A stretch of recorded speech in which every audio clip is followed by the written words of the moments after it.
Good morning, good afternoon, and good evening, wherever you are in the world. My name is Jade, and this is How to App on iOS. And today we are going to have a little bit of a rant with the amazing Pete Johns from Studio Life today. But first, let's have a listen to a little bit of his music, shall we? This is The Toxic Ego. Let's do it, baby. You got an ego that drives me so crazy, but I just don't know how to quit. You think it's okay to treat me like a baby, and I just put up with it.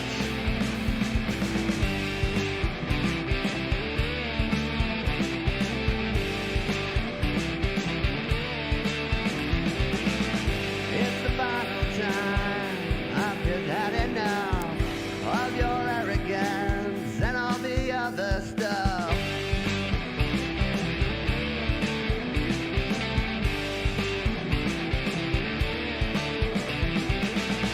Wonder if you know what the others say, or even if you care. I don't think you do, 'cause you got an ego that drives me so crazy, but I just don't know how to quit.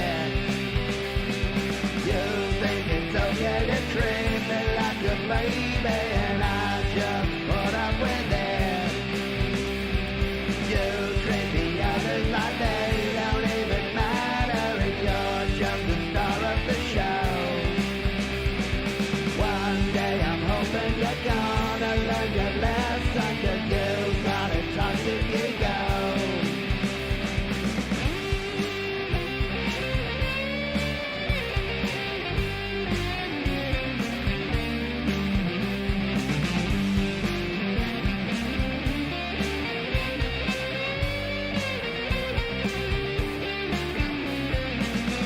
You're oblivious, you don't have a clue. Why should you care? It's all about you, 'cause you got an ego that drives me so crazy, but I just don't know how to quit.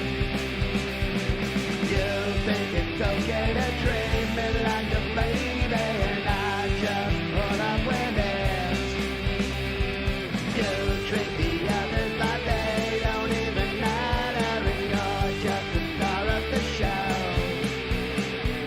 One day I'm hoping you're gonna learn your lesson, 'cause you got a toxic ego. Oh no, oh no.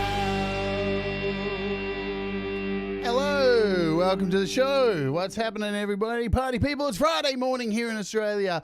Thursday for the rest of you living around the world. And without further ado, let's just do it. Let's bring in our guest because it's time to rant. Oh, yes, indeed it is. Let me unmute my good friend Pete Johns and welcome the amazing, the incomparable, the cool, the super cool, the very cool Pete Johns. Hello, my friend. Hello, hello, hello. I was Hello. air drumming along to that because your drum part on that song is so super cool. Especially that chin, chin, chin, chin, chin, chin, chin. Sorry, I was I'm getting glad excited you there. like it. Glad you Getting like off it. on my own schnizzle. Yeah, getting high on man. my own supply. Let's just get straight into that. Do you sniff your own supply? Is it a healthy thing to sniff your own supply and get into your own music? It is. It's funny. I was talking, you might have seen, interviewed Andy Goldsby on the Creator Town Hall last did. night, who's a member of the Indigo Sunsets, and he messaged me afterwards and said, oh, I had to do the vanity thing and go back and watch it myself. And I'm like, mate, that's what you got to do, because if you don't actually watch your own videos, you don't watch your own, listen to your own music, how do you know what you're doing well and what you need to work on? So I think that this whole thing of like, oh no, an artiste never goes back and listens to their own music or watches their own videos. It's like, well, then you're never going to get better, really, because you're probably doing something wrong that you're never going to notice. And unless you actually watch it back and you go, oh, I can't believe how many times I go, in one interview, then you'll never know. So that's my 2 cents. In my opinion, I'm gonna preface and say everything I say, in my opinion, in my experience. Therefore, I can't get in trouble. No one can say I'm wrong. I agree with you. You know, at the end of the day, you know, you have to listen to your own stuff when you're mixing it and mastering it. Right. So, like, it's imperative that you listen to your own stuff. And the thing is, I guess, to allow it to be imperfectly perfect. because you're never going to reach perfection. That's the most important thing. Just let it slide if it's not perfect. Let it go. But Let yeah, it go. Look, I listen to all my music. I haven't listened to my music for a while, actually, because there's so many other music that other people are making, which is really good at the moment. Yeah, that's a thing. Hey, let's say hello. Let's say hello to folks. Get all this out the way early. And let us see. Kim Hudson's here. Gregory Sullivan. Mark Bro is here. Who else? Hembo Hounslow. Tremor Bear. I don't have sound effects today. Thomas Christ is here. Who else? Joe Glenn. SM Borthwick. Who else? Andy Goldsby. He was on your show last night. Bathing in the sunlight. You missed a really funny joke last night too, Pete, when you put up a comment that Stu put up about the windows being fogged up. And I think what Stu was saying was Andy was talking a lot of hot air. Stu was in the... you got to love a bandmate that just sits there and shits on you during the interview. It's beautiful stuff. Always gold, isn't it? Yes. Who else is here? Patrick Chandler. Have I missed anyone? Benedict Stewart. Hello to you. Let's see. Ed Zielinski. Hello, my friend. Hello. I can do this now. Doctor's orders. Man, I'm loving this new desk. Who else? So do we have Hugh Caldwell? Hello to you. Clayton von Kluge. Man, I think I've got most people. I have an idea. Hello to you, my good friend. If I've missed you, we'll come back. We'll say hello to it. We'll put some comments up and all that stuff. Yes. Alrighty. Cool. Can I just check that I'm not pixelating and coming through with very poor quality? Because as you know, my internet here goes to crap very quickly. You're back, so yeah. Back, all right. Well, let me know because I won't be offended. I've got my mobile here ready to switch to because Australian NBN in my area right now. I think every second day I get we're upgrading your area again, and I'm like, leave my area alone. Stop touching my area. Man, so I feel for you so bad. You know, it feels like you waited all this time to get like the amazing MacBook Pro with all the bells and whistles, and ever since you've had that thing, your internet's been dog shit. Oh, maybe that's what it is. Maybe I need to go back to the to the old Mac Mini. No, it's not that, man. It's not that. Don't say that, man. Apple are always watching. Always watching Tim Cook.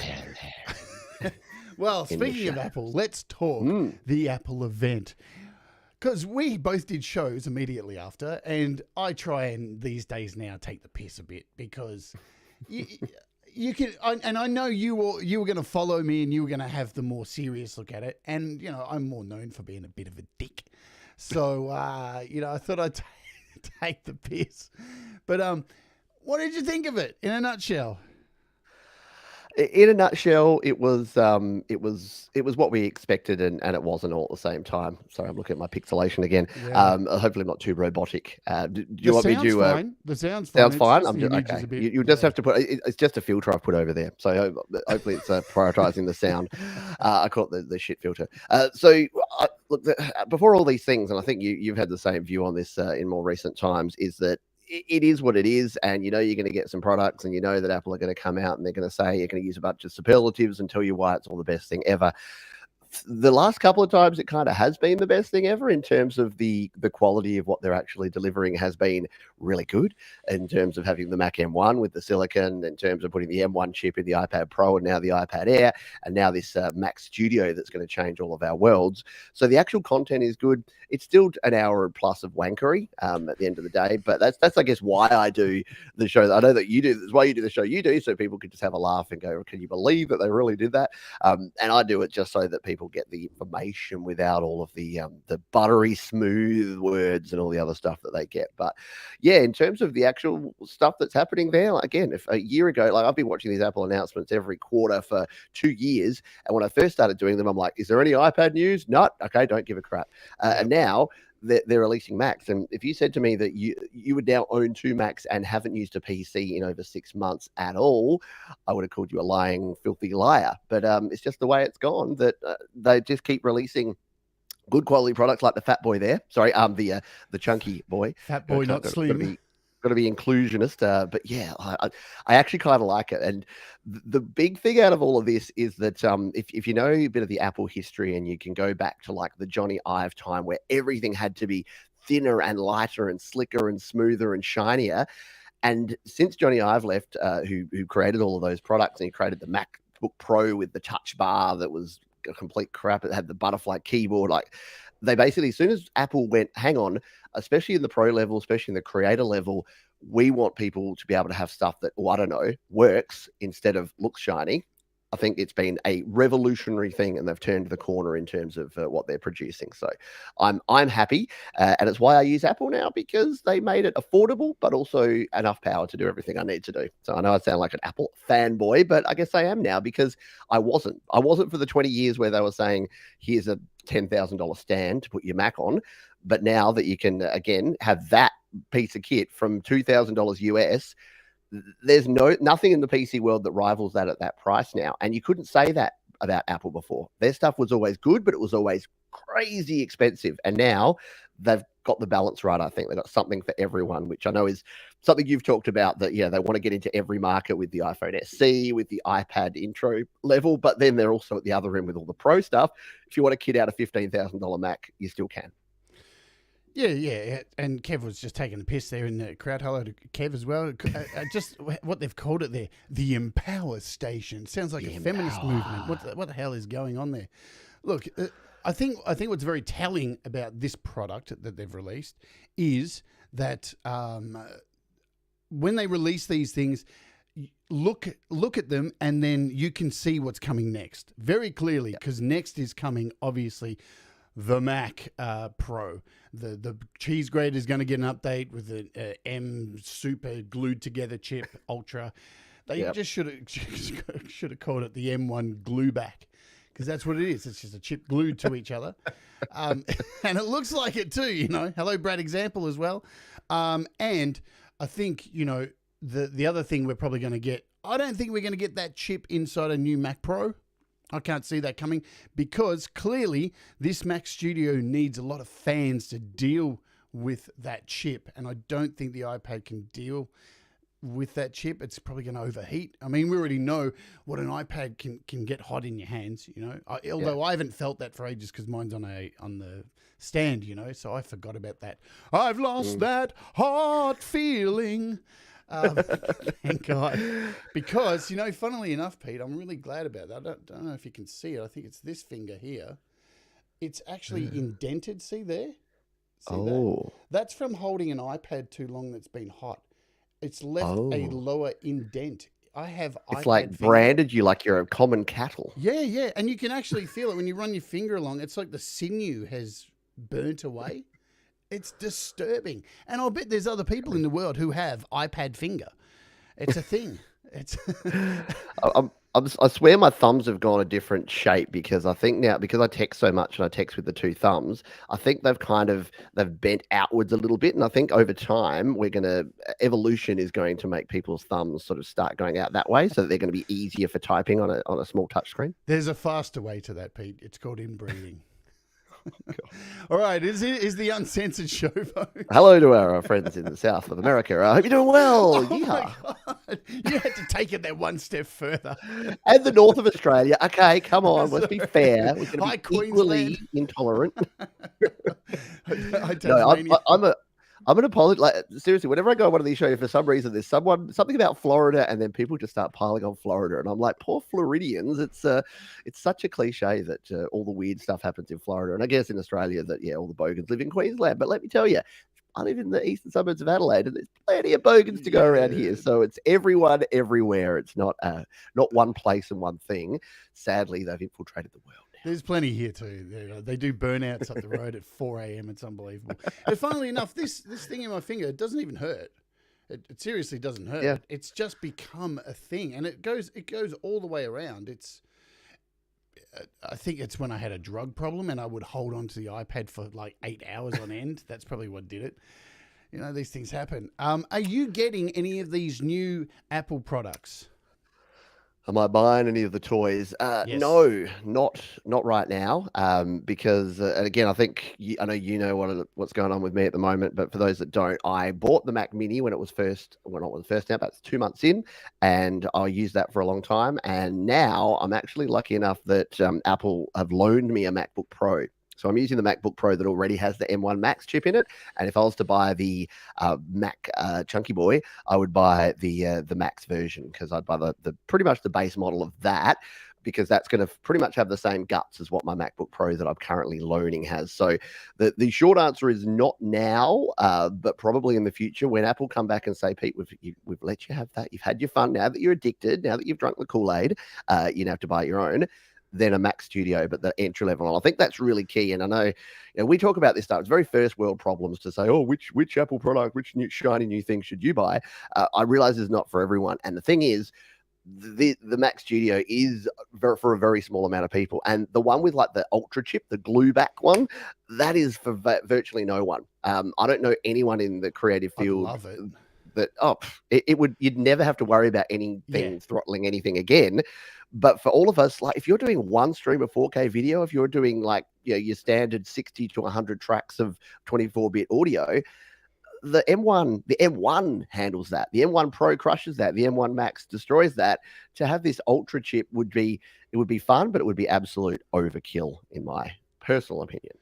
Yeah, look, I would not say no to one, just like many people waking up in my bed next to me, I would not say no to these days. It's been a while. But, and the other thing I think what's fantastic about the studio, I'm going to say it, if you max it out, like Australia, I think it works out, what's $8,000 or something like that. Yeah. Or 9,000, whatever. Still, I know it's a lot of money, and it is a lot of money. But in the scheme of things in the world, like when you look at a recording studio, $9,000 ain't a lot of money. You think about a studio wants to deck out, or a small recording studio just getting off the ground. They've hired a space, they've got their overheads, insurance, all that stuff. A lot less money is going to be spent to buy something like the Mac Studio, and it's going to be way competent to do all that stuff. So in the scheme of things, it is a super product. It's just out of like the common people's reach. But even at the $2,000 mark here in Australia for the base, you're getting heaps of bang for your buck. So, we can sit here and complain and say, oh, it's just another toy and it's all expensive and all that stuff. But there is a lot of value to it. And I never thought we would get to a day and age where, firstly, we could record stuff on our phone. But then to be able to have a computer in the size of a box like that for that kind of price, it's insane. Absolutely insane. Yeah, it is. It's next level insane in terms of where we came from, and when I was hacking around on a Commodore 64 and a 386 PC in the early days, and I know people that used Amigas and Atari STs. We only dreamed that one day we would actually be at this level now, where we've got all of these toys and we've got the ability to record our audio and our video. And despite the fact that some of us don't have internet that could actually put a proper stream forward to the internet, it's amazing that what we have now. And I know that even for people that are like, oh, well, I can't afford the latest and great, the good thing, the best thing about them releasing products at such a rapid rate is that the cost now to actually get the barrier to entry to get in on something 1 or 2 years old. There's so many of these products out there. Like I've got a Mac Mini M1, and as soon as in the next 6 months, I'm going to be selling that so that I can get myself a studio. So if you're just sitting there, like I usually am, like I've got an iPhone 12, which I only bought not that recently, but I'm skipping a couple of generations, and you can pick up some pretty good deals on the secondhand market if you are willing to just wait and not have the latest and greatest. Because to be honest, most of us don't need it. Most creators don't need the absolute latest and greatest, including myself and including you and including a lot of people in this community. So look, I think it's good, and I guess devil's advocate on this stuff, which I do try to play as well, of what they're doing is, look, they're cornering the market. They're taking people like me and they're pulling. Like if I was Intel right now, if I was a PC manufacturer, I'd be pretty scared, because I used PCs for nearly 30 years. And it took the last year and what Apple have done to make me jump over to the dark side. So, if I'm a PC manufacturer right now, I'm going, what is our next move? Because they just can't compete right now. And it just goes to show that, if you want to call it monopolistic or whatever you can, but as soon as Apple said, hey, we're going to own all of our own stuff, our end-to-end production, guess who's not struggling with chip shortages? Apple. But guess who is? Everyone else in the world. You just can't get a Except PlayStation Samsung. 5 because Sony have to rely on Samsung producing the chips to go into the Sony PlayStation, and they just don't have any. So you're screwed. You can't do it. I'm going to kick off my rant on this anyway. I don't fucking want any of these devices. I don't need any of them. I don't fucking want any of them. I'll tell you what I'm waiting for. I want an iPad Pro this year. I'm definitely going to upgrade to an iPad Pro, but I'm going to kick off this rant. Here's what pisses me off about all these fantastic new products. They're great, all right? And let's talk about iOS devices. They're fantastic because they're giving us the RAM that we've always wanted. We've wanted this extra RAM. When the fuck are Apple going to release this idiotic restriction on developers who have put when developers release an app, they can only use up to 5 gigabytes of RAM within that app. So it's no point having a 16 gigabyte piece of shit iPad Pro because you can't take advantage of it. When are they going to release the extra storage for developers so we can get those super desktop experiences, so we can get, and I'm hoping, fingers crossed, this year at the WWDC, this is going to be the time, because anybody who's lashed out and bought an M1 chip, you've wasted your time so far, because you're just getting the same performance as what you would get on an iPad Pro 2018. I'm sorry to shit in your cornflakes, folks, but that is how it is. And developers, I don't know if developers are like banging their fists hard enough, or Apple just isn't listening, but it blows my mind that they refuse to do this. Like, I want to sit here I want to get an iPad M1 chip, and I want to not have my DSP freaking the shit out when I open up 3 instances of an AUV3. And to know that there's an iPad out there that has 16 gig, and 16 gig these days on a computer of RAM can run like a studio. You know, it's enough to play you on your great video games and all that. It's really, really distressing, and I really hope they sort out. So, folks, you wanted your rant. Apple, get your fucking shit together. Yeah. It's it is. It's weird, but I think it's very Apple thing. They're future proofed themselves, but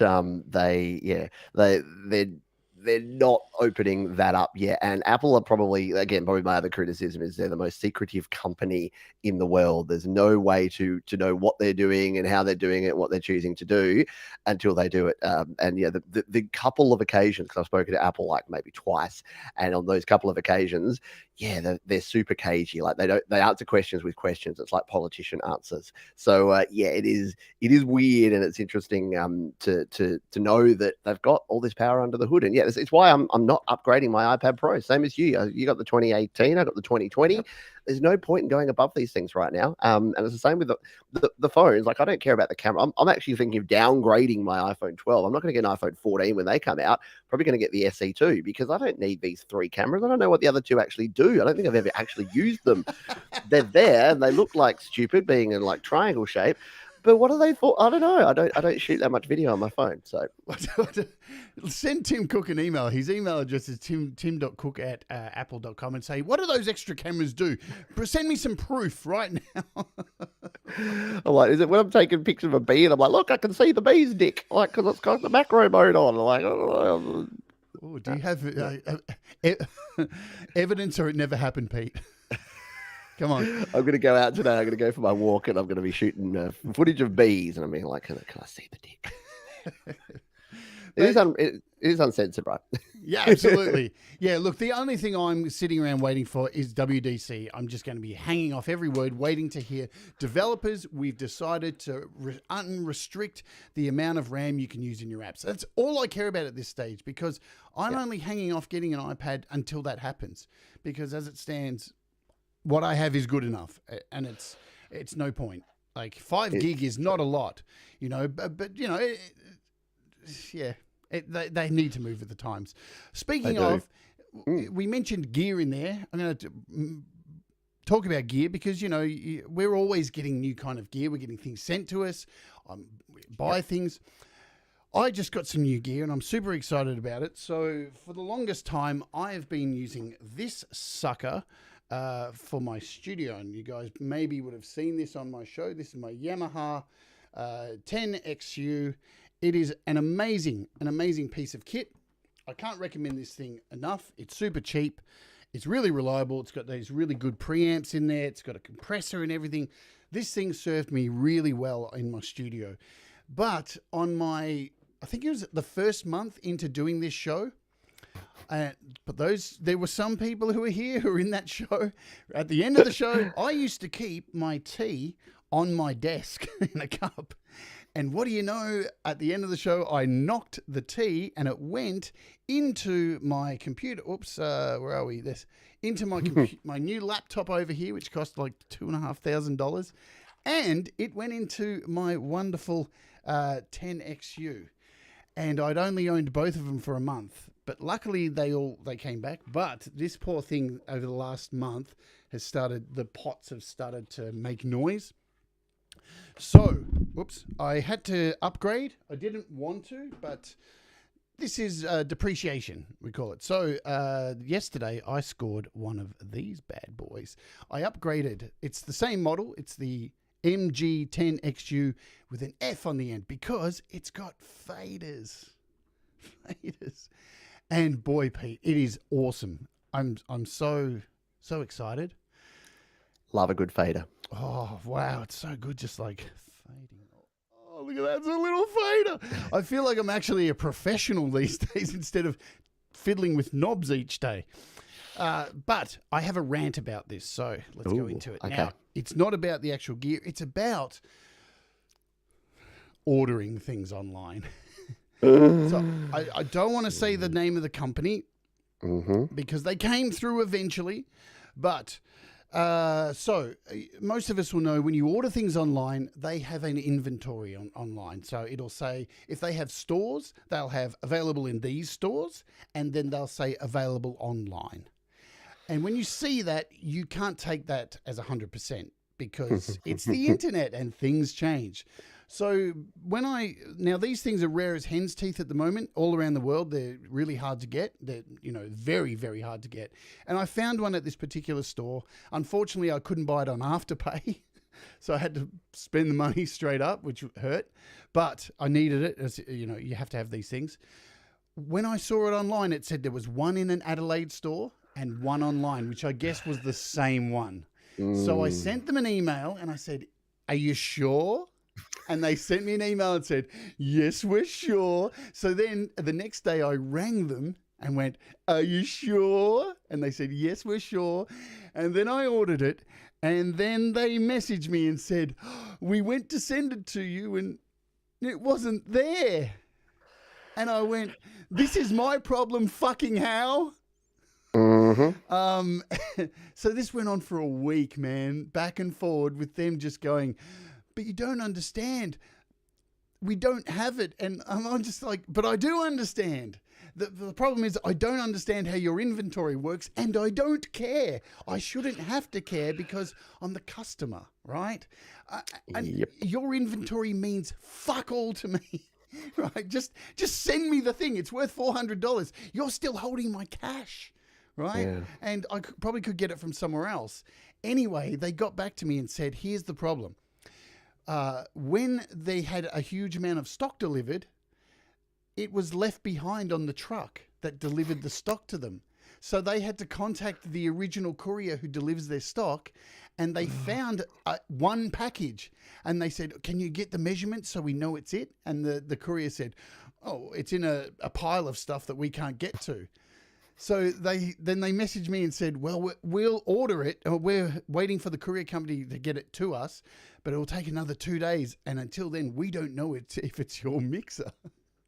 And then I'm just sitting here waiting for another couple of days. And then finally, all of a sudden, no call, no nothing. It just updated and said, "It's on its way."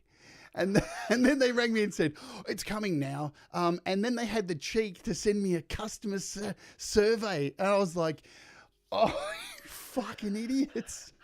We'll talk afterwards about which company this was because I've had a very similar situation, almost identical to that has happened to me in the last week about getting some music gear from an Australian music company. Really? So again, I'm not going to name names because I'm still trying to resolve this. And look, they may come through and actually do the right thing by me. But at the moment, I'm sitting on I'm just like, I'm very concerned because I had exactly the same problem, that something that said was in stock. The order updates later that night and says, oh, this one thing, you ordered 3 things. One of these things isn't in stock. So your order's not going to ship till we get it in stock. It's going to be another like 3, 4, 5 days. I'm like, well, that's lovely, except it said it was in stock. Why is that? And they're like, oh, sometimes it doesn't update. I'm like, well, what is the point of having a stock listing as in stock or out of stock on your website if sometimes it's wrong? And same sort of deal. So I said, okay, do I need to cancel this order? Because I needed the 2 things I needed were super priority. The third thing was like, whatever. So I'm like, do I need to cancel this order and reorder just the 2 things? Or can you send out the 2 things that are in stock, and then I'll wait on the third thing that's least important? And they're like, no problem. Leave it with us, Mr. Johns. We'll sort it all out. We'll get the 2 things out to you, and then we'll wait on the third thing. Nothing for a week. They ghosted me until yesterday. Ding dong. Oh, great. It's my order from this place. It's the third thing. The out of stock thing came before the thing. So not only did they wait for the out of stock thing before they sent it, they then didn't send the other shit. So now I have a guitar footstool for my daughter, but no guitar or guitar bag. So she's going to rock up to her lesson on Monday with her footstool going, I'm ready to learn guitar, Mr. Guitar Teacher. It is just, it has been and all of this was because one day I was like, I should just drive down to the store and pick this thing up, because it said in stock, but it also said in stock online, 3 to 7 day delivery. Why the heck would I bother getting off my ass and driving half an hour to go pick something up? We live in the future. The internet exists. I can order it online. They'll send it to me. Little did I know that I would be going on a very similar journey. So yeah, it's interesting that we've both had similar experiences just in the last week. And look, that rant has improved my internet speed. So look at that. I'm coming back clear again now for a few minutes, because it got that catharticism out.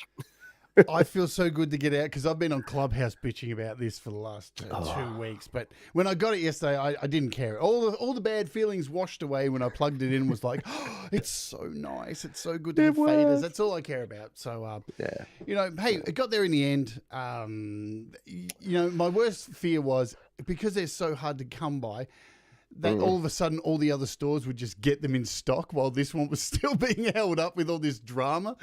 Anyway. Yeah. And the other thing, too, is they can't blame the inconvenience anymore, because apparently there is no more COVID, apparently. That's what I hear. That's what England's saying. That's what everyone else is saying. Have you heard the news? It's gone. Somebody tell Ron Ward, because he's got it this week. So I hope you're doing better, Ron. Rockin' Ronnie. Yeah, Ronnie's got that sucks. Ronnie's got hey, can I try jumping onto my wireless here just to see if this improves things? So if you give me 2 seconds. I don't know if it'll knock me out and then bring me back, but if it does, I'll be back in a jiffy. I want to see if I can improve things, because I feel bad. It could be changing into something more comfortable, like a good internet connection. Let's give this a go. I may go for Oh, look at that screenshot right there. That's a memory. See if he comes back. So pro, so professional. Let's go over here. I'll see if he comes back. He's not coming back. He's disappeared. He's with my mix. Oh, he's totally disappeared out of the stream. I'm going to have to enter his code and everything. Oh, man. I love it. So I'll say hello to people who I haven't said hello to as well. So hello, Russ. Who else? I see Gary Hubbs is here. SLP, hello to you. Thomas Galane. Hello, Thomas. There's a few other people I saw who weren't here. Pete's absolutely disappeared completely out of my stream. So Sion is here as well. Who else? Black Covers. Dean Thomas, hello to you. We're always running a professional ship here. Brad Example, hello to you. Here he comes. He's coming back. Hang on. Let me just grab his link now. It hasn't fixed the quality, I don't think. Let me copy him in to the link. Where are we? Ninja guest properties and paste. Complex ship here. Let's see if we can bring him back in. There he is. Hello. I don't think it fixed anything. Your mic's gone. You've gone to a room mic. All right, let's bring me. So you go. We just I'm helping all this stuff There you out. go. That's better. All right, we're back onto the correct audio. Yeah, no, this is what this was proving is that maybe it's not my internet because I've gone over to the mobile and it's still having the same problem. Well, you're So better I now. don't know what that is. It's clear. Yeah, it's improving. It's slowly increasing the bit rate here that I can Wow. see here. But yeah, it's maybe it is actually the Mac. Maybe I need to look into the network side of the Mac and say that make out sure loud. that's. They won't let you I keep know. it. Do you think they're going to let true. you keep it? I reckon they're going to let you keep it. It's interesting. Yeah, I'm not sure. I've heard yeah, that they do. Well, yeah, well, there you go. Then maybe they will. The weird thing is that with all the changes, with all the new things that they're going to have in there, I'm not sure that there'd be much value in something that I've had for over. I mean, I know it'll still be valuable, but it's losing its value day by day. Like as the Mac Studio continues to be a thing, and the more that they release more Maxes and Ultras and Super Ultras and whatever else they're going to bring out next time, yeah, I think it might be, but yeah. They've probably got well and truly their money's worth in terms of advertising, despite the fact that I'm now saying that this is not working because I don't know. I honestly don't know because I did Andy Goldsby's thing last night and it worked perfectly, and then today it doesn't. But nothing worse than technology that sometimes works and sometimes doesn't. But yeah, I mean, hopefully they will let me keep it. But whether I want to use a laptop or whether I want the convenience of having just one desktop device that's always plugged in and I never have to unplug, and maybe that's causing the issue because I'm plugging it and I'm putting it back into the hub, and then yeah, I don't know. So yeah, fingers crossed. I think we'll it's your see. internet. Yeah, I'd look at a new modem. Well, the problem is I'm complete. Like I've changed over and I'm now completely on my wireless. Wireless internet, and it's doing exactly the same thing. Yeah. So it's bizarre. It makes no sense at all. But yeah, I apologize. We'll soldier on and we'll see if we can. As long as you can hear me. You guys just know what he looks like. You know what I look like. Yeah, it's fine. You see him every day. But speaking of changes. We both have some changes happening, and some of them are forced changes because there's that amazing thing called, daylight savings, where everybody has to change their clocks. It's you do it this day, I'll do it that day. You do it 3 days away, you do it 3 weeks away. It's all fantastic, and it happens twice a year, and boy, it pisses me off. I really hate this time of the year, and I hate the end of the year where it happens again, because I have to use my brain, and I don't like doing that.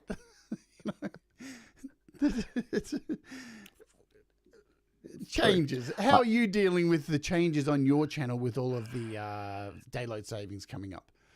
Yeah, it's less than ideal. I find this time of the year really weird because you have the change that happens first for the US, and then a week later the UK changes, and then like a couple of weeks later we change. So I don't even know what time your show is at the moment. Well, yours is consistent for me, but like I know that Thomas Christ did a show yesterday, and I missed all of it because I thought it started an hour later, and by the time I actually remembered to tune in, it was an hour in already. So yeah, it is hard at this time of the year, and yeah, I just don't know why we bother. Like, it's hard enough working at the time zones, but then to add in the daylight saving thing, and not to mention the fact that the curtains fade. I know we talked about that yesterday, but having those fading curtains as well, like it's an absolute nightmare. Pete, I found out yesterday, Pete really cares about fading curtains because we were talking about how the US, so it looks like Congress in the US have passed a bill to ditch daylight savings, to keep it permanent. That's really interesting. And I sent you a link to that, and you wrote back to me about the drama of fading curtains. I was like, God, Pete. Look at those curtains behind you. They're not going to fade, man. They're solid. Well, that's true. Yeah, well, that's why I have the solid brown curtains, because I'm so worried about the fading curtains that may get from daylight savings time. Plus, not to mention the fact that it's actually daylight saving time, not daylight savings time. So every time someone uses it incorrectly, yes, an orphan is killed. So stop making me use my brain again. What's going on?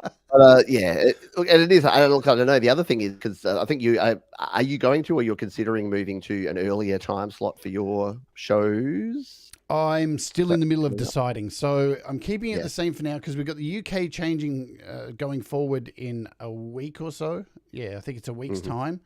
And then we go back at the beginning of April. And because we go back, that puts this 2-hour gap. And last year I went, because I do 8 in the morning, and last year I went to 6 a.m.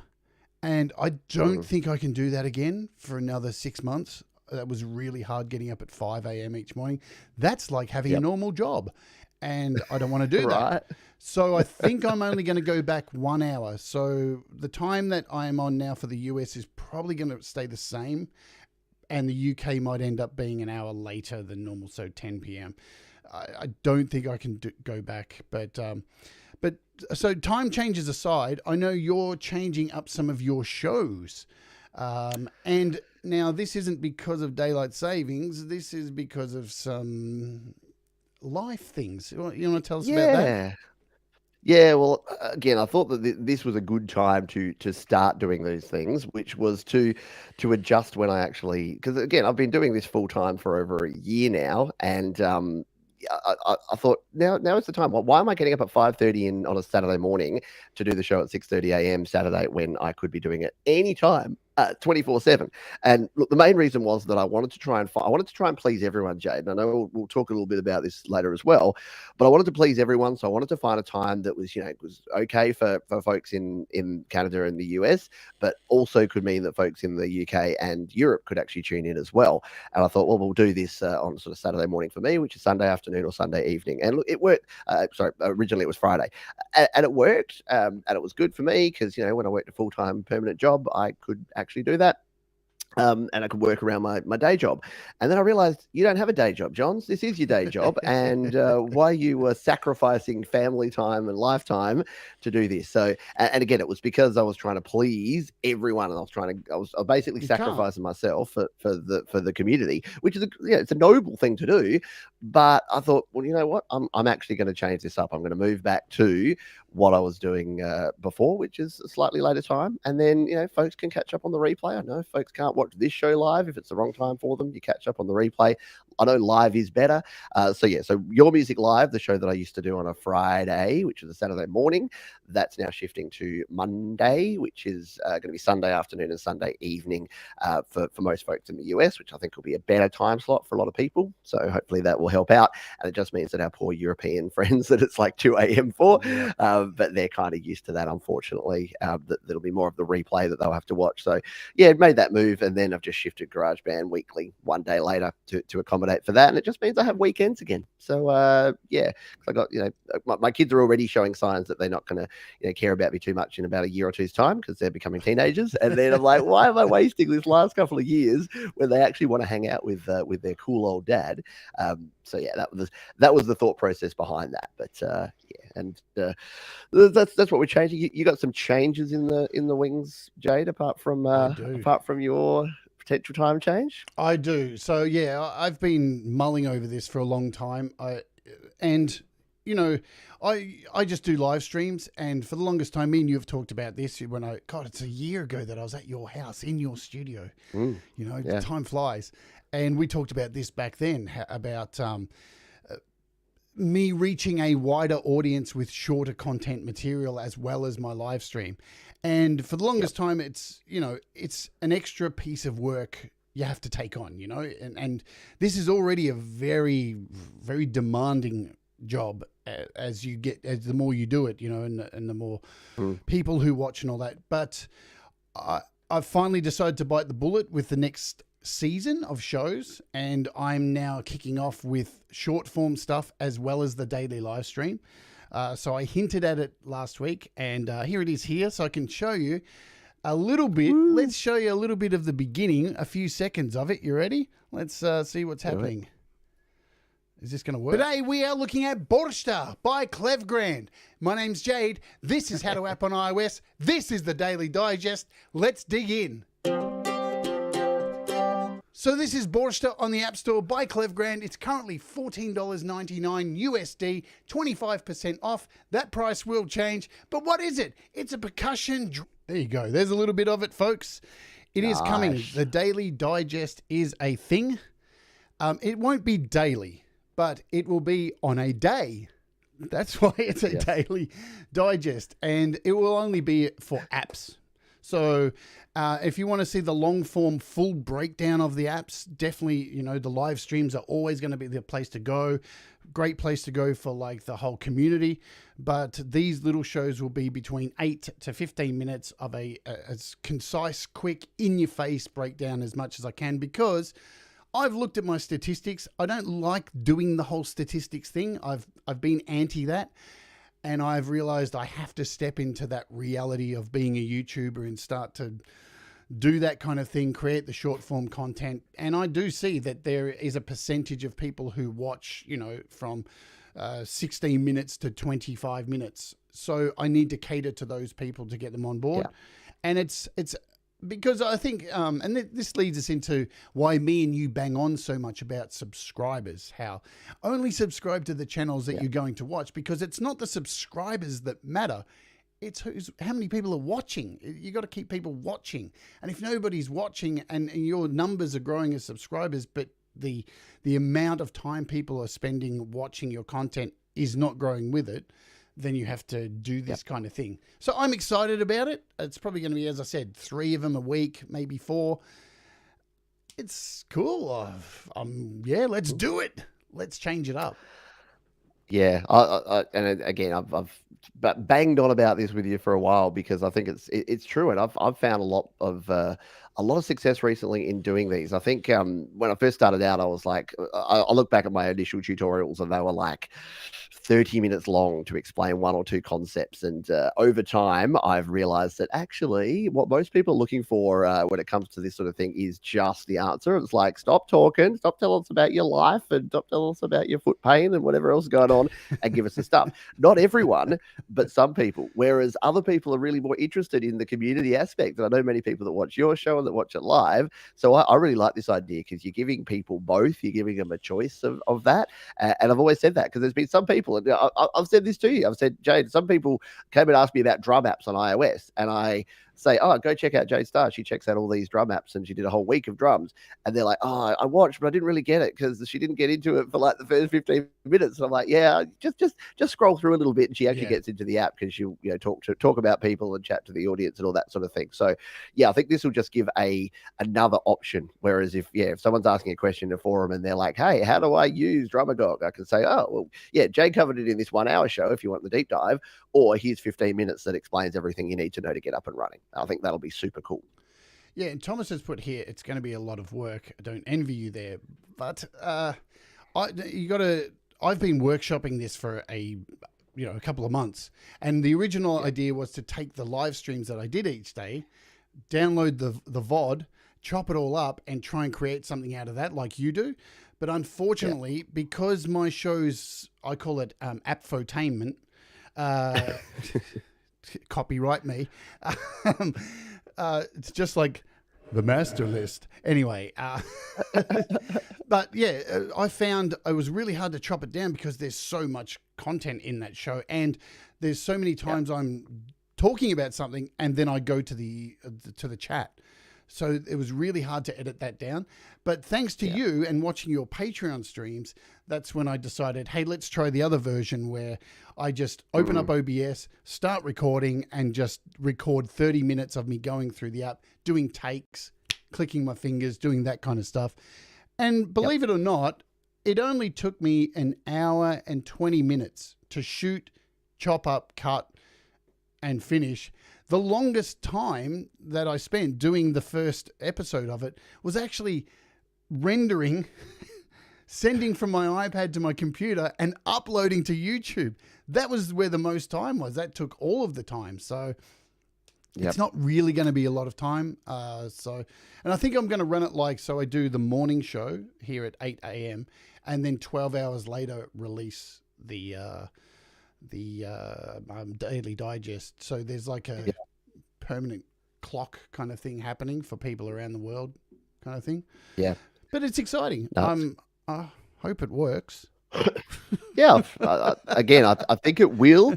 I think it absolutely will, because again, it's what people are looking for. And again, it's weird that the medium form content is dead. So, and I don't know if folks agree with this, and let us know in the chat if you do or not. But medium form content, by which I mean things that are 20, 30, 40 minutes that go into a topic, pre-recorded are kind of dead. But what is live and thriving is live content and short form content. And short form can be super short, like your 1 minute.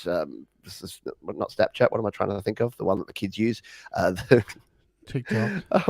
TikTok, thank you. I was at Clubhouse, Snapchat, it was 2 syllables, something like that. So the TikToks, the kids and the TikToks. So yeah, that's obviously pretty popular. YouTube Shorts are popular. Like my kids watch virtually nothing but YouTube Shorts at the moment, which is weird. But yeah, I think getting something that's a 5 or a 10 or a 15-minute tutorial is what people want, because I don't know, I was exactly the same. So I know I've told this story before, but when I first got Logic and I started looking into Logic tutorials, there were so many really in-depth ones. And what I couldn't find until I found the music tech help guy who did some really great tutorials, what I couldn't find was people that are just doing here's how to get started.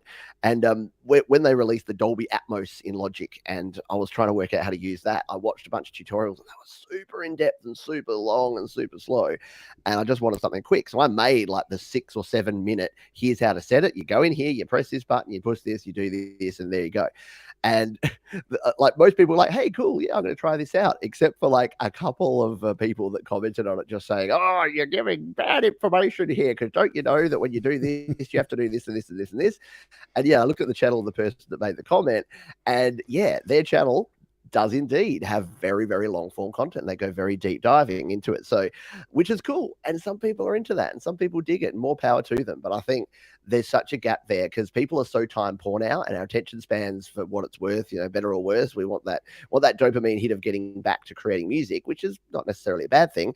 So a lot of folks actually just want, give me the answer, YouTube man. Tell me what I need to do so I can get back to doing my thing and get on with my day. So yeah, I think I say all that to say, I think that this is going to be successful for Jade, because I think it's going to give people that option and that opportunity to do that. And when I refer people to your videos, they're going to go, yeah, that was perfect. That was exactly what I wanted. And now I know how to use the app. So. Yeah, I'm excited. I'm definitely excited about it. I can't wait to have more work to do. Yay! Because yay for more work. Yes. No. It's gonna be really. It's gonna drive me a hell of a lot more to learn the apps properly. And look, here's the other really good thing too. I have a catalog of apps, 500 deep, and I can just draw on those. It doesn't always have to be new apps. I've got so many apps to go back to now and redo those. Yep. And as I said to you before the show today, I'm not going to be numbering these either. I've learnt from that mistake. Just call them the Data Digest. Here's the app. Numbering is a real pain in the ass, as it turns out. The other thing I think what was hard for me is, and you know this about me, Pete, I don't like to follow. I like to be the odd one out. I like to go against the grain. So, you watch all these YouTube videos telling you how to be a successful YouTuber. And in my head, I was like, no, I want to do it this way. I want to do a live stream each day and chat with my friends. And this is my time to. And I think I've proved that can get so far before you've got to drink from the Kool-Aid, so to speak. Yeah. Yeah, and I think to relate it back to music for those watching, it's kind of the same sort of things. And it's funny, I put out a poll saying, is it important to have a genre when you're creating music, or should you just be creating whatever? Like, should you not be pigeonholing yourself into like one genre of music? Should you be creating whatever's in your head at the time? And it's interesting to see the different feedback, the different views, and the different point of views that I get from different people. Some people saying, yeah, you got to know what you're creating, you got to know what you want to do, and others saying, why on earth would you limit yourself by saying you can only create a certain particular type of content? And yeah, it's just bizarre to sort of realize that different people have sort of different ideas around these sort of things. And in terms of relating to that, if someone's telling you, hey, you should do this with your music, well, at the end of the day, it's your music. But unless you want to be, I'm doing experimental prog rock with only pots and pans, if no one's listening to it and your goal is to have people listening to it, then that's different to my goal is just to create something weird and eclectic that's going to make me happy. So I think making sure that you understand what the end goal is, and it's like, I want to be the best punk rocker in the world, well then make punk rock. Like the band Cake, I love the band Cake, but they have not changed their style or the way they make music for 20 years, but that's cool. And you look at a lot of bands like that, like Metallica are probably not going to come out with a dance album anytime soon, and that's okay because they know what they want and they know what they're good at. So yeah, I just think that too many people are just either want one extreme or the other. They either want to be like, no, I'm just me and I'm just going to do what I do for me. That's cool as long as you're happy with that. But then don't complain when you go and you look at your Spotify streams and you've had 4 because your stuff it doesn't appeal to a wide audience. Then you just got to accept it. You got to take the good with the bad, in my view. I agree wholeheartedly. Russ has left a comment there. You can't pigeonhole me easily. Yes, I can. You are Oscar the Grouch. Get back in your rubbish bin. You are. They might be giants. No, you are the friendly giants. No, hang on, I've got to read the shirt. The delicate giants. There you go. Now, touching on that T-shirt, and I'm not wearing my Delicate Giants T-shirt today. Pete has got his new Delicate Giants T-shirt, but I do. He wasn't sure if he could wear it yet, and I informed him he can. Because I can. Well, you know what? I was going to say, and again, I know I'm interrupting the stream here, but I'd really, if you don't mind, if you really like, I'm really keen to try a reboot here to see if I can come back with a bit better quality. So, do you have something you can do for about 4 minutes? Like maybe play a Delicate Giants tune or do something. I'm putting you on the spot here, Jade, but I'm just I'm conscious that I'm still fuzzy, and I'd like to see if we can resolve it. So I could go and change into my new Delicate Giants T-shirt while I do a reboot. Is that cool with you? Sure, you do that, and I'll think of something. What can I do? I'll just ask everyone here. All right. Just chat to the audience. But I'll go on and get. I'm just going to do a full reboot, and if this doesn't work, then I'm just going to pick up my MacBook Pro and throw it out the window, straight out the window onto the street. I know what I can talk about, so that's cool. All right, I will be back, folks. Thank you for bearing with us. Bye bye. See you soon. Soon. We didn't get a funny. We didn't get it to stick. He's going to change T-shirt, so he's definitely going to change T-shirt. Hey, so let's have a look at this, and I'll show you a little bit of while we're doing this, because I'm probably not going to do a show on this. So here's how I put together this show, and you can see everything was done in LumaFusion. What do we got here? So basically, what I did with this was record this show all in one take. Using OBS. So I just record it using all the templates that I use here on OBS and then just chopped it all up and, use some zoom effects. So for those of you who've watched my LumaFusion shows, you can see things like, if this works, what have we got? Why is that not zooming in? Oh, there we go. So you can see here, there's parts here where I put another clip over the top and it zooms in to show you close-ups of how things were made. Buttons that are really small on the screen. I won't play the video because it's... and the other thing too is, guys, I'm probably going to remake this video before it actually goes live next week because it wasn't perfect. But, or I don't know if I should keep it as it is. And maybe because it's not so perfect, it's a really good indication of seeing the growth as we go on doing these shows. But while we're in LumaFusion, I want to give you a tip while Pete's getting his shit together, because me and Russ, this is something me and Russ discussed this week about LumaFusion. Let me bring this screen up so you can actually see me. If you're using LumaFusion, folks, and you're actually importing, say, video from what's it called here, the story blocks, I want you guys to be aware when you import video to make sure you check what resolution the video is in, right? Because there's a lot of clips in story blocks that may be 1080p, they may be 2K, they may be 4K. So if you're importing, say, one clip that's 4K, one clip that's 1080p, one clip, and if they're all different resolutions, you are going to get a bad product. And a lot of the video clips that are inside story blocks have a 4K version. They also have a 2K version and a 1080p. So you'll find the same video 3 times over. A lot of them are like that. So you need to pay attention when you're importing these clips in, because here's the deal. If you're importing all these clips in, and just say you've imported a 4K clip, and all the rest of the clips you've imported are 1080p. When you get to the end of your project and you go down here to render your project and you hit movie and you hit photos, what'll happen is up here, see the resolution? It will automatically default to the highest quality clip that you have in your project.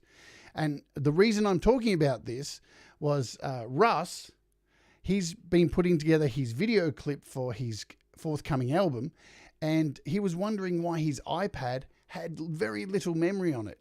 And then he had a look at his video clips he'd been making, and they turned out to be 40 gigabytes. And I was like, what? How do you have video clips of 40 gigabytes, Russ? Unfortunately, Russ had been importing 4K videos into his timeline.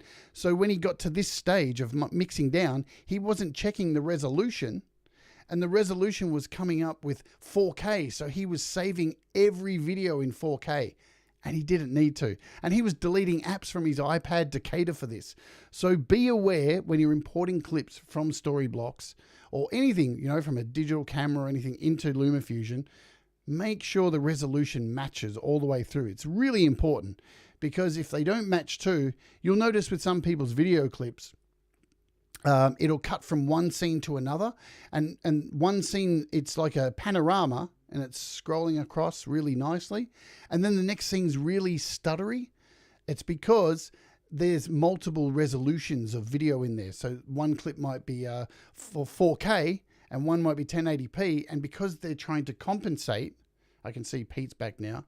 So yeah, it's just something to be aware of. Let me copy this link here for Pete and see if I can put him back into the chat. Where are we? Pete, Ninja Guest. Properties, add Pete back in. Let's see if he's back. There he is. Hello. Hello. We can bring him back. So yeah, I just gave some folks some valuable information, hopefully, for LumaFusion. Oh, very cool. Yes. So what Luma else? is the bomb diggity. You look much better now too, Pete. Much clearer. I am looking. I've got the brand new T-shirt on here, and I'm actually Sexy. sending the proper bit rate coming through there. So look at that, the Moonworks, the Delicate Giants. This is the new album that I know. I don't know how much we can talk. That's why I didn't wear the shirt, because I didn't know how much we could talk about it on the show here. But yes, Russ and the Delicate Giants making some cool music, and Russ was kind enough to send me this T-shirt. So there you go. The small break in transmission gave me an opportunity to change up and wear this one, and hopefully you can actually see me as well as hear me in full high definition audio for the next little bit. Even the color of your camera is better as well. Nice. It's starting to get a bit. And then it goes away. Yeah. As soon as you compliment it, it goes to absolute schnizzle again. I'm like, I don't know what the deal is. It's definitely not the internet. I've done speed tests and I've done everything. So it's something to do with this computer. So it's going in the bin. Yeah, send it back. Send it back. Send it back. It's free, but I'm sending it back. So yeah, apologies, folks. I've tried. We tried everything. There you go. We even threw you some tips and everything. So what I was saying, Pete, while you're gone is when you're putting together videos in LumaFusion, to be careful when you're adding Storyblock stuff, to make sure that you're not adding a 4K video, a 1080p, and various resolutions, because what Russ had been doing it with his new video that he's shooting for the album, and because he was putting some 4K stuff in there in 1080p, when you get to the stage where you export the video, it automatically will default to the highest quality resolution video you have in your timeline. So Russ had been rendering all the videos for the clip, and he's like, why are they 45 gigabytes? I'm like, oh my God, Russ. Dude. It is. It's a trap. You don't need the extra quality quite often, and being understanding and downscaling your stuff and making sure your project settings are set low is important, because otherwise, again, especially on iPhone, like I made that problem before. I made that mistake where you shoot on your iPhone and it's 4K 60 frames per second, and then if you insert any clip into your timeline where you've just shoot this little bit of B-roll footage on my phone, and then you put that into a 1080p project, guess what? Your project's now 4K, and it's going to take up an awful lot of space. So that's a top tip for LumaFusion users. And it ties nicely into my next. I've only got a couple more topics to talk about, because this is a bit of a rant. It's very all right, and I know there's a lot of people here who use iOS to create video, to create music, all this kind of stuff. Now, I know we want everything to be perfect on iOS, and we're always hoping that things are going to be better and all this kind of stuff. But at the end of the day, sometimes you have to resign yourself to the hardcore truth. Being an iOS creator is difficult, and it's always going to be more difficult than recording, say, on a Mac or PC. And I don't mean in like the relative ease of being able to touch the screen and all that. That's fantastic. That's ease. That's beautiful. That's why we gravitate to it. Hello, Cy F, and welcome to the chat. The problem is that it can't, that iOS a lot of the time can't do the things that a PC can do unless you work around and try doing, you know, like you may want to use an app, but it doesn't work in GarageBand. So you may have to open that in AUM and then route AUM to GarageBand and then record that in through routing. There's always a workaround, it seems like, that you have to have being an iOS creator. So it takes a very persistent person to get through some of this stuff a lot of the time. What are your thoughts on, you know, iOS getting easier and to do these things?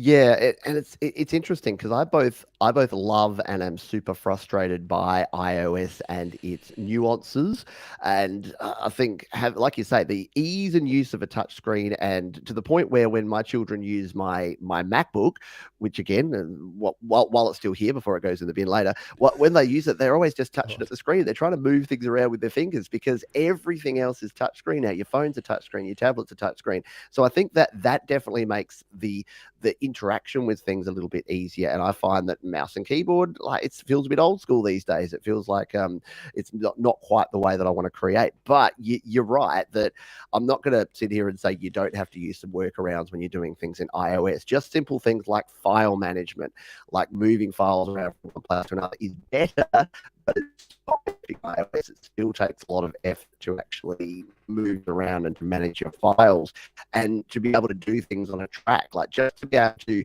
click on something and put in a value. So if you want to pan something 50% left on a desktop, you just click it, go 50, and then it's done. And on iOS, again, that tactile touching interface works really well for a lot of things. But for other things, it doesn't work the best, and you do have to use a lot of workarounds for that. So yeah, I think I'm never going to not create on mobile, but I see the benefit, and especially as you get more complex. And I think the reason that studios where people are going to record and running iPads, they're still running Macs and PCs, is because you get a lot more flexibility and you can do things, you can streamline the process a lot more. For your average solo creator that's recording, you know, an 8-channel rock track, a 16-channel. We're losing him now. He's totally gone now. Holy hell, man! What are we going to do about Pete's internet, man? He's even totally disappeared from my. Oh man, he fully you guys can't see it from here, but he fully just disappeared from my my Video Ninja as well. Man, what are we going to do to help Pete get sorted with his issues? Because it's been going on for a while. It's got to be utterly frustrating for somebody who live streams all the time to have this issue going on. I can't even imagine. Like, and I use the same. Well, I use NBN as well, but yeah. It's got to be internet. I don't know, because that was internet, definitely. You know, I don't think that was the Mac. That was definitely choppiness. Yeah, Black Cow says it's the curse of him changing the YML showtime. Nah, yeah, maybe Pete should try Starlink. Didn't a whole bunch of those drop from the sky recently? I'm pretty sure, like, what was it, 150 of them just came crashing down, just landed in people's backyards. I think there was a solar flare, and that smashed a whole lot of these things down. And they just coming down like comets down. It was crazy. Thomas Christ says he needs to go down to his ISP and say, "Do you know who I am?" I think, look, I'll be honest, I'm pretty sure Pete has been in contact with his ISP, and they have just said, I don't know. So, yeah, Russ, log on to the neighbor's Wi-Fi. I'll wait for him to come back. Hopefully he will come back. You know, the weird thing is, after this show, guys, me and Pete, we have to go and do a live stream recording with Vortex from Mobile Music Pro. We're doing a roundtable with me, Pete, and Jamie Melander. So this is probably going to continue on over there. That's going to be really interesting because he's actually recording to tape. So that's going to be a bit of a mess. Timothy says, hey, Jade, have you ever played with the HX Stomp from Line 6? If you want to rant, I'm going to give you a rant. I can't stand Line 6 gear. I hate Line 6 gear. I think it's crap. I've owned pods. I've owned the tone, what are they called? The tone things. Hated them. The sounds are shit. Compared to things like we have now, like Rhino and a lot of IK multimedia stuff, I just don't dig them. Not into them. And sorry, Line 6. I've spent enough money on your hardware, and I never dug it. It sucks. Not into it. It is what it is. But hey, at the end of the day, if it works for you, that's the most important thing. You know, my opinion on things never really matters. It's always what works for you, because that is always the most important thing. I'm going to throw it out to you guys, talking about, while I'm waiting for Pete to join. I bet he's restarting that Mac that he probably wants to give back now. Do you guys come across challenges making music on iOS? What are some of the challenges you come across that you wish could be improved on iOS? For me, I've already had my rant on it. I wish they would open up the 5 gigabyte limit that is in apps. It's terrible. It's terrible. It really is shit. And it's not helping. Here we go. Pete's back. What's he on now? Oh my God. Hang on. Have I got him back here? I got to give you a new link. Oh my God. He's on his iPhone. This is brilliant. Here we go. Ninja properties. Paste this in. Man. I'm sure once he's in here, let's see if he comes back in. Pete, is there anything that you'd like to rant about right now? Well, the floor is yours. Yeah. I'd like to talk about resilience and why it's important to just continue trying, because sometimes life's going to throw you curveballs, and sometimes it doesn't matter how prepared you are. You know me, Jade. You know how prepared I am. You know that I tested stuff. Yes. You know that everything was perfect until you hit that go live button, and then everything went to shit for the entire time. So sometimes, despite your best efforts, despite your best intentions, things just don't work. But again, I know I was ranting about iOS versus a desktop before we were talking, and if this works, I mean, this seems to be working an awful lot better than it was on any of my Mac stuff. So maybe, what are you on now? I'm on my this is my iPhone. My iPhone 12 is pointing at my face. I've got my headset in here, my JBL Endurance Run headset, and I'm running Safari. I'm using my mobile connection, so. I've just abandoned everything. The Mac has gone out the window. It's in the bin outside now, so it won't be coming back.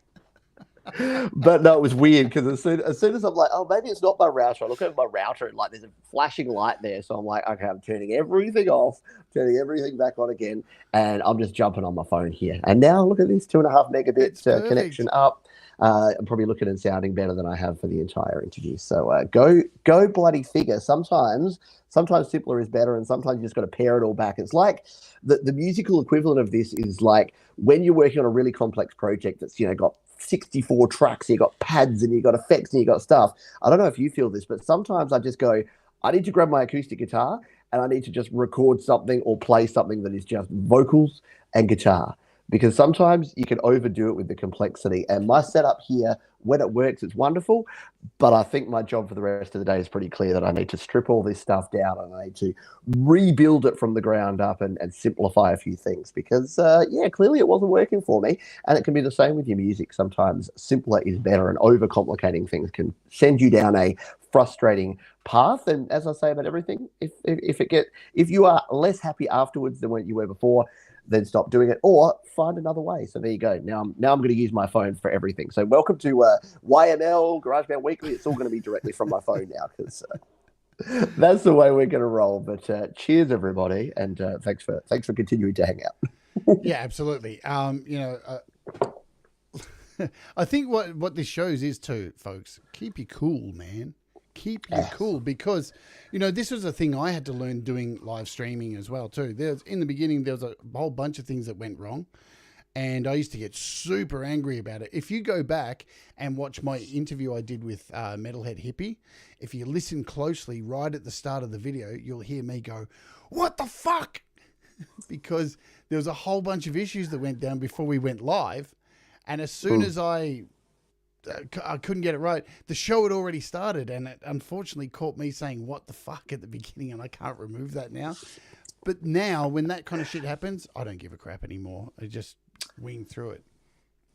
Yeah, no, exactly right. And even though the fact that now I've gone back to the robot thing, and it's happening again. It's right. Like, I don't have any control over that. I know I've done everything I can. I do feel bad. I feel sorry that the viewers can't get a better experience than this, and it happened on Jade's channel and not mine. But don't worry, it happens plenty on my channel. It happens too. all the time. It's not a problem. It's not only punishing me when I go on other channels. It's happening everywhere. But the weirdest thing is that now that I'm completely on my phone and I'm on my my 4G connection, I think Adelaide's just broken. I think everything in Adelaide internet wise is just broken, and they've just shut, because it's the up pipe. And not to get too inside baseball for folks, but downloads are perfect. I can see Jade perfectly. I've done a speed test. Everything is coming down perfect. But there is something clogging the up pipes here in Adelaide in general, because whether I'm on my 4G or whether I'm on my desktop, it just nothing is sending data up. So there you go.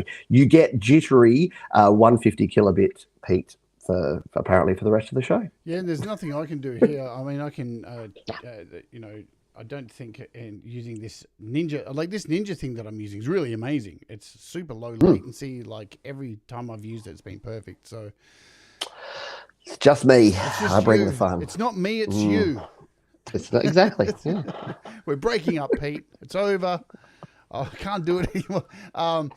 Look, we'll end it up. We'll talk about this last thing I have here in the box. In the thing, because it's something that I never thought would affect me, but it kind of is, and it's not affecting me in a bad way. But before we do talk about this, I hope your connection works out, because we've got to do this thing with Vortex, and he's recording to tape. Oh my god, dude, that's gonna be a nightmare for you. Well, we'll see how we go. Hey, it is what it is. I think it's a lot of people working from home around here at the moment, and everything is just struggling. Everything is struggle town. So what can you do? So I know recently you've tried to take on your channel, trying to create a bit more music. You looked at last year's output, and probably thought it was a little bit low, and you set yourself this crazy goal at the start of the year. I remember watching live going, "You poor thing, that's going to be hard." And you were going to do a song a month. And I had all these plans too. I started this loopy thing. I've still got a bunch of projects I've got to finish.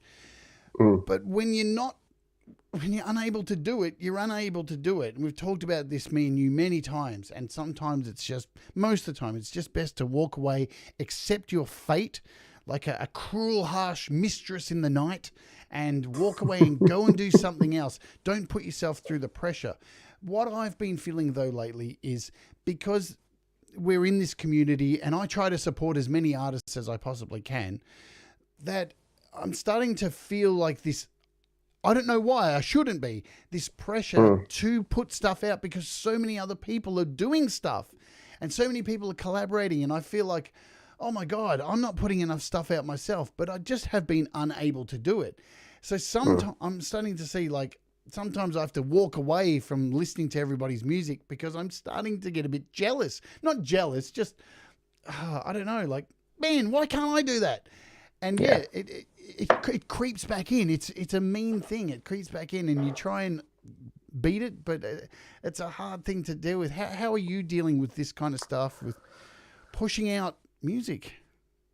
Yeah, it's a challenge, and I think you're right. Like, the first thing that you do, and the thing that a lot of folks do, is you compare yourself to other people, and I think that's probably the most dangerous thing that you can do, is to say, oh, if other people are doing this thing, then why can't I do the same thing? And why? And you're judging yourself based on other people around you. And I think that one of the good things about the community we have around here is that everyone is different. People are at different levels and people are doing different things. And if instead of, like you say, because it's easy, it's easy to get jealous of other people and to see what they're doing and want to do things and like they're doing, but instead of that, if you can be inspired by that and you can realize and you can celebrate the success of other people, which can be hard to do at times, but I think that's kind of the difference. And I look at how prolific, I was talking to Andy Goldsby yesterday. I see how prolific he is. I see the Chandler brothers and the level of stuff they do. I see Ron Ward. I see a lot of people doing a lot of music.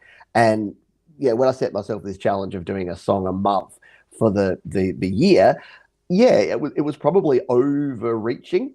But what I've sort of worked out over time is that it's better to overreach. It's better to set yourself a really lofty goal that you may fall slightly short of than to set no goals at all. Yep. Because you're still going to, even if I get 8 songs done instead of 12 in the year, guess what? That's 8 songs that exist that wouldn't have existed had I not actually set myself the goal of 12. If I set myself the goal of 3 songs and I get 1 done, well, then I'm going to feel really shit about myself. So I think it's about understanding that you won't always hit your goals and your targets, but that doesn't mean you shouldn't set them. And sometimes, like you say, sometimes you've got to think about your own mental health, your own physical health, and if something's not working for you, just walk away and do something else. Again, like if you're doing something and you feel worse after you do it than before you started, then maybe you need to find something different to do, or just pause on that one thing and jump over and do something else for a little while. Yeah, and there's an extra layer of pressure, I think, on me. I always put so much pressure on myself anyway. I'm a Virgo, what do you expect? But doing a show too, it's really hard because I'm not saying this I'm not trying to pat myself on the back or anything here, but I try to do a show this whole show is about encouraging everyone else. It's not about me. And occasionally I'll use the show to make music, but it's really hard because to find that balance of giving as much as you can to people, but saving a little bit in the tank. And because I'm an all in or not, I often give everything out and throw everything out there. And then by the time I get to myself, it's like, oh shit, there's nothing left. There really is nothing left. And I'm at that now, but it's starting to come back. It's starting to fill it up a bit and starting to balance it. I think the main thing is recognizing it. It's like anything and saying it out loud. This is why we do the mental health stuff on this channel, talk about all that stuff. And this is why we do these rants, to talk about this stuff, because I believe once you verbalize it and say it and hear yourself, because you've actually got to listen to yourself, then you're able to change it and actually make it. If you're just thinking about it inside your head, it goes around and around. You're not actually actioning it. So I think having an opportunity to talk about it and listen to the words that you're saying is a very good thing to do for yourself. Even if you're just sitting around in your own place like I do and talk to yourself.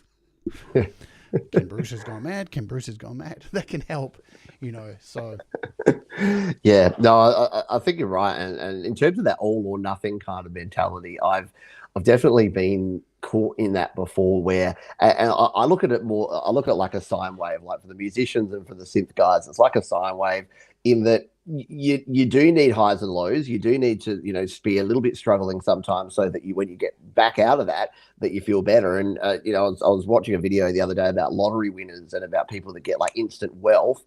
It's the same sort of thing, that if you suddenly go from 0 to 100 and you're sitting at that 100, it's kind of like druggies. Then it's like the whole drug thing. It's like as soon as your new normal is up here, then you just want more and more. Yep. So having that natural ebb and flow in what you do in your music creation and in life in general is super important. But I think for me, what I realized is that I was chasing these super highs, which meant that I felt super low when things weren't going well. So instead of that, I've tried to kind of level things out a little bit and realize that, hey, it's okay. 80% is pretty darn good. You know what 80% or 85% is in most things? It's an A. Like, that's good. That's what you want to achieve. Whereas going for that perfection is A, unrealistic and unachievable, and B, just not worth striving for generally. So just realizing that instead of chasing the absolute perfection and the top stuff, and then when you don't get there, crashing and burning and being down at 0, go for an 8, and then the 2s and the 3s won't feel quite so bad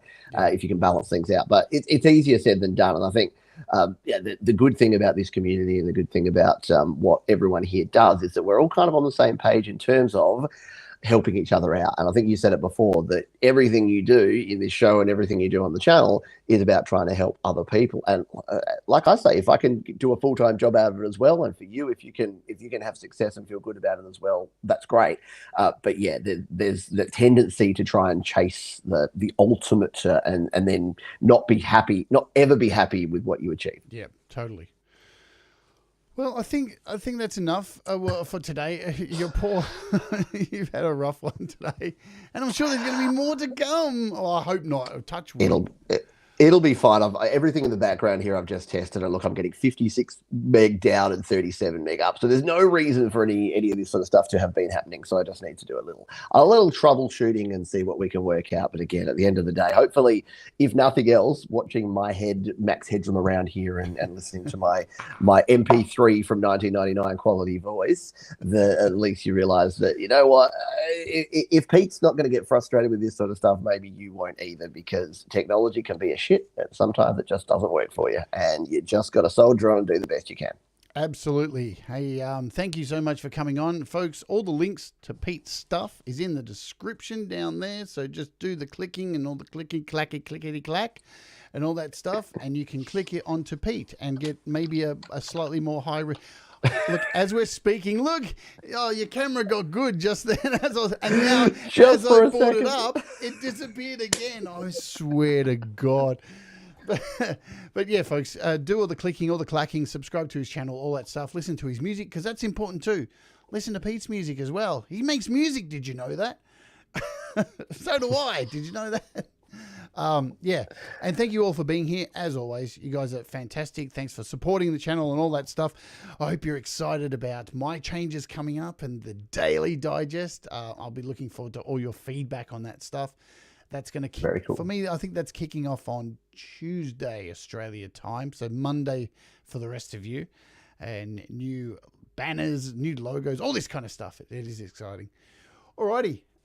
Thank you, Pete. As always. No thanks to your internet. It can go get fucked. Fuck you, NBN. And we shall get out of here. All right, guys. Thank you very much. Any last words you would like to say before we go?